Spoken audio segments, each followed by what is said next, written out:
Assalamualaikum warahmatullahi wabarakatuh. Bismillahirrahmanirrahim. Perkenalkan, nama saya Faris. Di sini NIM 439. Di sini saya akan menjelaskan atau mempresentasikan hasil mind mapping hukum perdata 1 yang menjelaskan tentang materi-materi yang ada dalam hukum perdata 1, yaitu materi yang ke-12, 13 sama 14. Materi yang ke-12 berisi tentang pemberlakuan buku 2 dan sama macam-macam benda. Dan materi yang ke-13 itu berisi tentang hak kebendaan sama hak milik. Dan materi yang terakhir, materi yang ke-14 yang akan saya jelaskan itu tentang cara memperoleh bezit sama fungsi bezit. Baik, di sini saya akan menjelaskan tentang materi yang ke-12.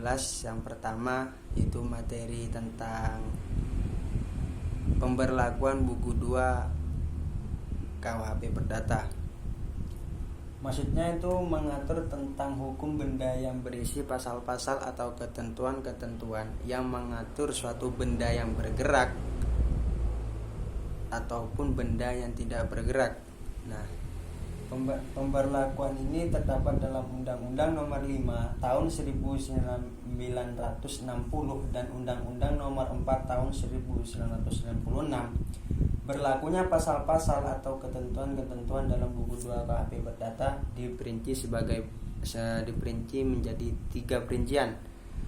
Yang pertama, ada pasal-pasal yang berlaku penuh karena tidak mengenai bumi, air dan kekayaan yang terkandung di dalamnya. Yang kedua, ada pasal-pasal yang menjadi hak berlaku lagi, yaitu pasal-pasal yang melulu mengatur tentang bumi, air dan kekayaan alam yang terkandung di dalamnya. Dan yang terakhir itu ada pasal-pasal yang masih berlaku tetapi tidak penuh, dalam artian bahwa ketentuan-ketentuannya tidak berlaku lagi sepanjang mengenai bumi. Nah, oleh karena itu, dalam membicarakan hukum benda sebagaimana diatur dalam buku 2 KUHP Perdata, hendaknya dengan mengingat berlakunya Undang-Undang Pokok Agraria, yaitu Undang-Undang Nomor 5 Tahun 1960 tentang Peraturan Dasar Pokok Agraria, lazim dikenal dengan nama Undang-Undang Pokok Agraria atau biasa disingkat sebagai UUPA, yang mulai berlaku sejak tanggal 24 September tahun 1960, dan Undang-Undang Nomor 4 1966 yang mulai berlaku sejak tanggal 24 September tahun 1960, dan Undang-Undang Nomor 4 tahun 1996 tentang hak tanggungan atas tanah beserta benda-benda yang berkaitan dengan tanah yang mulai berlaku tanggal 9 April 1996.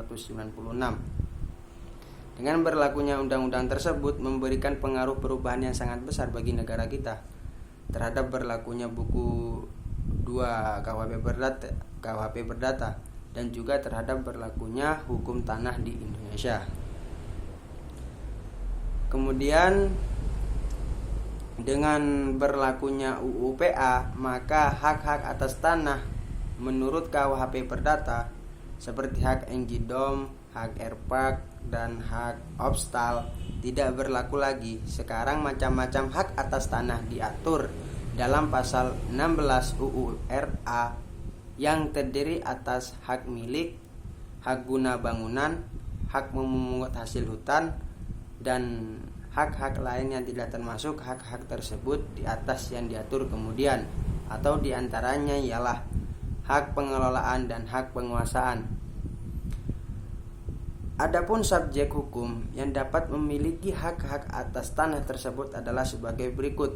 Yang dapat memiliki hak milik adalah hanya warga negara Indonesia atau WNI dan badan hukum tertentu yang ditunjuk oleh pemerintah. Itu diperbolehkan mempunyai tanah. Itu menurut pasal 21 ayat 2 UUPA. Berdasarkan PP nomor 38 1963 ditetapkan 4 golongan.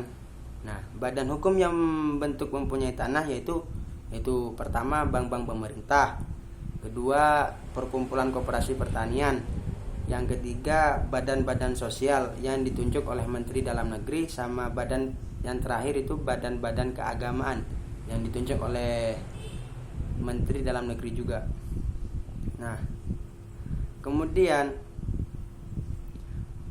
saya akan menjelaskan yang selanjutnya, yaitu macam-macam benda. Secara yuridis, segala sesuatu yang dapat menjadi objek hak milik itu dalam pasal 499 KUHP Perdata. Pengertian benda dalam KUHP Perdata meliputi barang berwujud dan tidak berwujud serta bagian daripada harta kekayaan. Nah, maksudnya itu di dalam menurut KUHP Perdata itu tersebut benda dapat dibedakan menjadi beberapa macam sebagai berikut. Yang pertama itu barang-barang berwujud dan barang-barang tidak berwujud.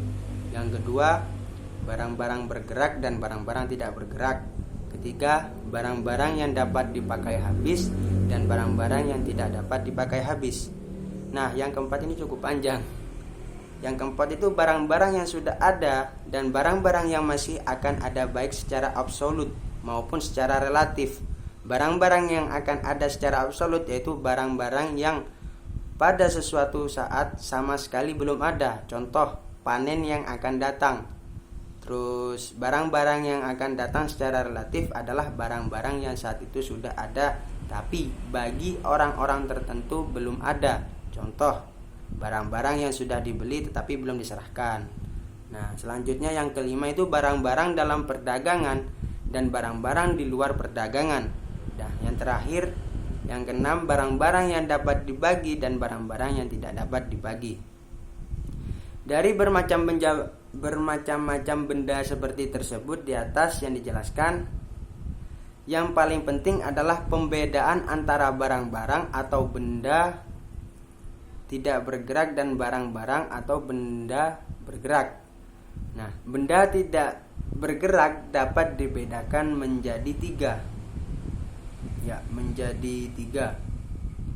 Menjadi tiga. Yang pertama itu benda tak bergerak menurut sifatnya. Misalnya mesin atau alat yang dipakai di pabrik.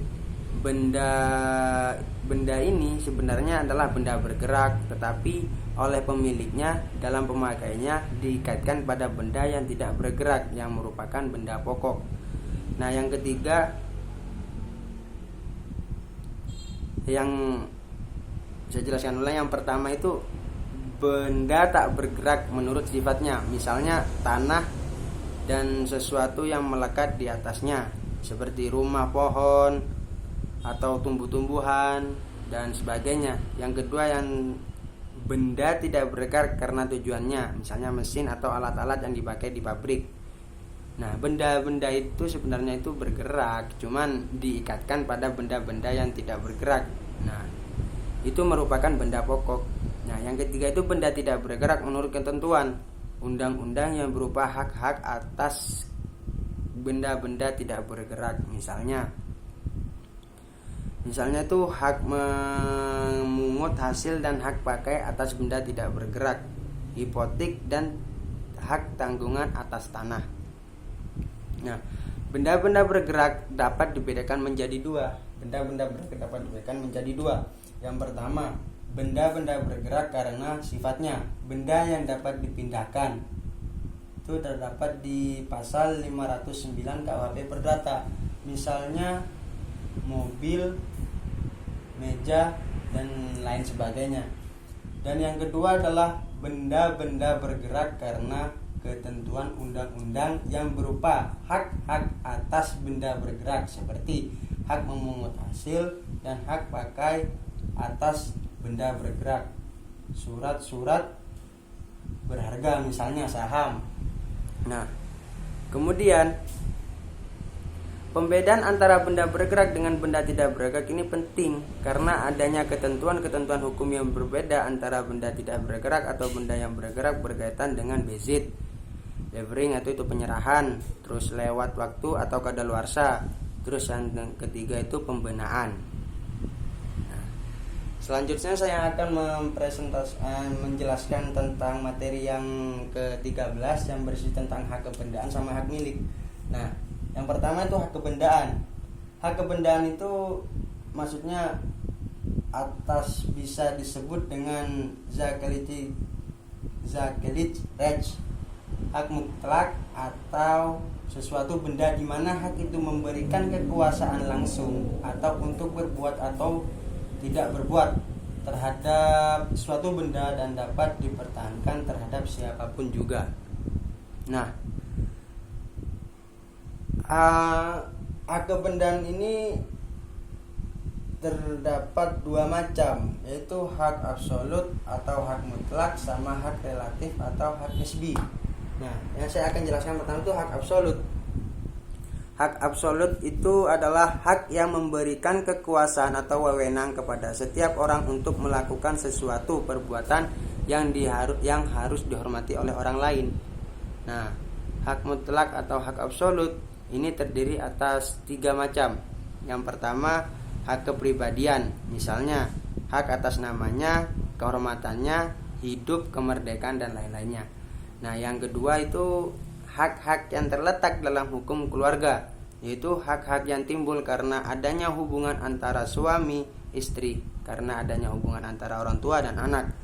Nah, yang terakhir itu hak mutlak atau atas sesuatu benda. Inilah yang disebut dengan kebendaan.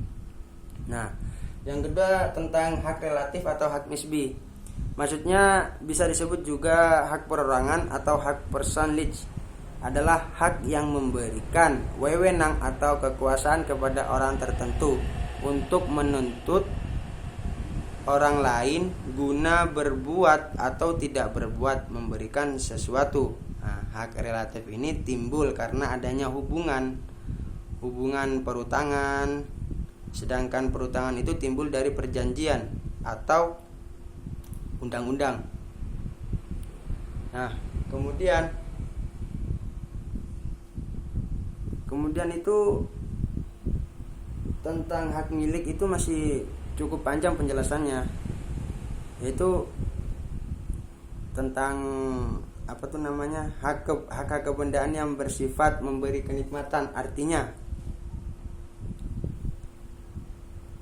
pemilik hak tersebut dapat menikmati, mengambil manfaatnya, menggunakan dan mengambil buahnya. Hak kebendaan yang bersifat memberi kenikmatan ini dapat atas benda milik sendiri. Misalnya hak milik atas benda bergerak dan bezit terdapat benda bergerak dari hak kebendaan yang bersifat memberikan kenikmatan atas benda milik orang lain. Misalnya bezit atas benda bergerak, hak memungut hasil dan hak pakai atas benda bergerak. Nah, kedua itu hak kebendaan yang bersifat memberikan jaminan, di mana pemilik hak tersebut tidak mempunyai hak untuk menikmati, mengambil manfaatnya, menggunakan dan mengambil buah dari bendanya. Benda tersebut harus disimpan dan dirawat sedemikian rupa. Nah, kemudian saya akan menjelaskan selanjutnya tentang seperti telah dijelaskan di atas bahwa penggunaan hak milik seseorang yang menimbulkan gangguan kepada orang lain dapat berupa zaks, diging dan hinder. Adapun unsur-unsur adanya hinder adalah ada perbuatan yang melawan hukum. Perbuatan itu bersifat mengurangi atau menghilangkan kenikmatan dalam penggunaan hak milik seseorang. Contoh, perbuatan adanya hinder. Seseorang mendirikan usaha ternak ayam broiler di mana kotoran ayam broiler tersebut menimbulkan bau yang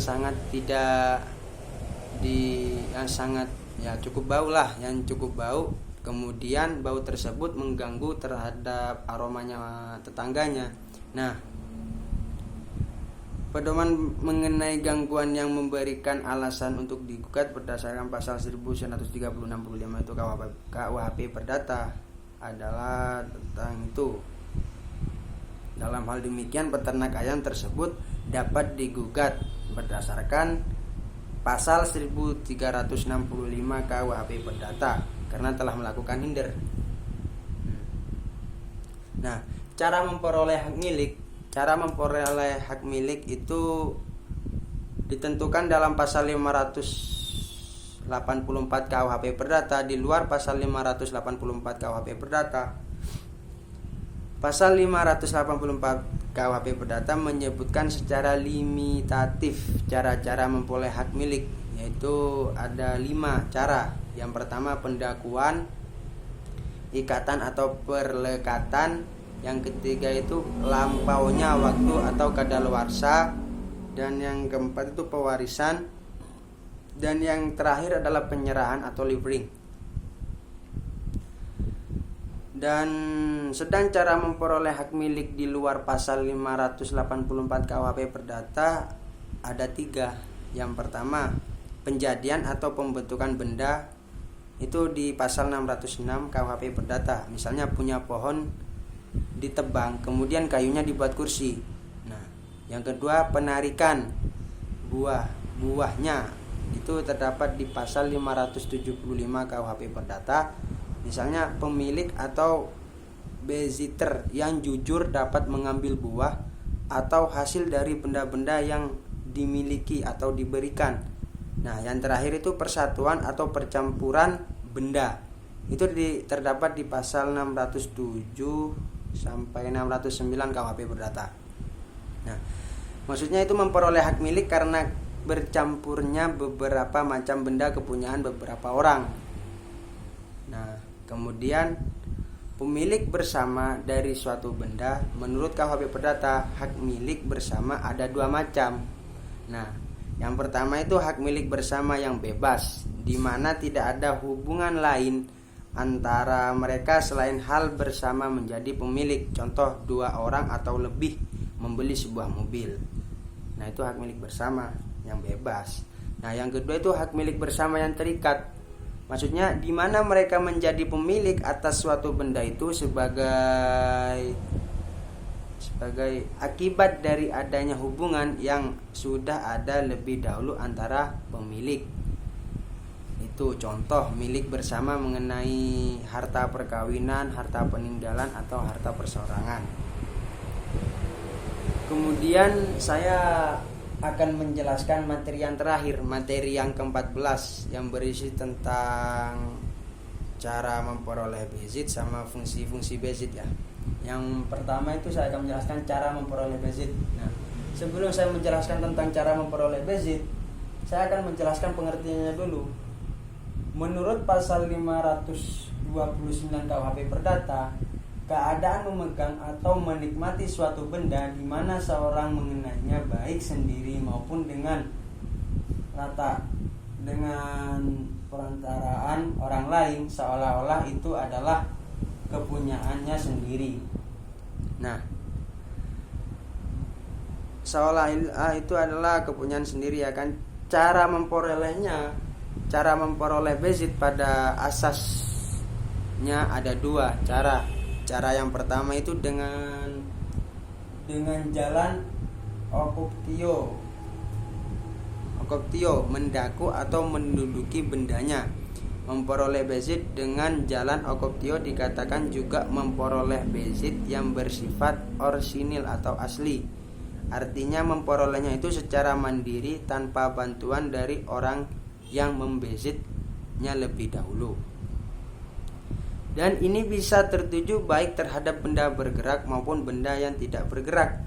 Jika tertuju terhadap benda yang bergerak ini bisa terhadap benda yang tak ada pemiliknya atau res nullius. Misalnya ikan di sungai itu kan tidak ada pemiliknya. Burung di hutan, buah-buahan di hutan dan lain-lainnya. Nah, dengan yang kedua itu dengan jalan traditio atau penyerahan bendanya. Memperoleh bezit dengan jalan traditio dikatakan juga memperoleh bezit yang bersifat derivatif. Artinya memperolehnya itu ialah dengan bantuan dari orang yang membezit lebih dulu. Diperoleh dari tangan beziter yang lama ke tangan beziter yang baru. Nah, kemudian di sini saya akan menjelaskan tentang materi yang pertama ya, yang terakhir itu fungsi materi yang terakhir maksudnya, materi yang ke-14 tentang fungsi bezit. Nah, fungsi BZ itu ada dua, fungsi polisionil sama fungsi Zaken-Rechtlich. Nah, fungsi polisionil ini maksudnya itu BZ mendapat perlindungan dari hukum sesuai dengan ketentuan pasal 533 KUH Perdata. Setiap orang mendapat perlindungan hukum atas suatu benda sampai terbukti di muka pengadilan bahwa ia sebenarnya tidak berhak. Nah, itu penjelasan tentang fungsi polisionil. Nah, kemudian fungsi yang kedua itu fungsi Zaken-Rechtlich. Nah, apabila BZ berlangsung terus selama jangka waktu tertentu dan tidak ada protes dari pemilik sebelumnya, maka BZ akan berubah menjadi hak milik. Nah, pada keadaan ini dikenal lembaga verjaring, namun fungsi ini hanya berlaku pada Bürgerlich BZ saja. Yang dimaksud dengan Bürgerlich BZ adalah suatu BZ yang si pemegang BZ memang berkehendak untuk mempunyai barang itu bagi dirinya sendiri. Nah, baik, terima kasih. Itu penjelasan dan presentasi hasil mind mapping saya, semoga bermanfaat. Saya akhiri. Wassalamualaikum warahmatullahi taala wabarakatuh.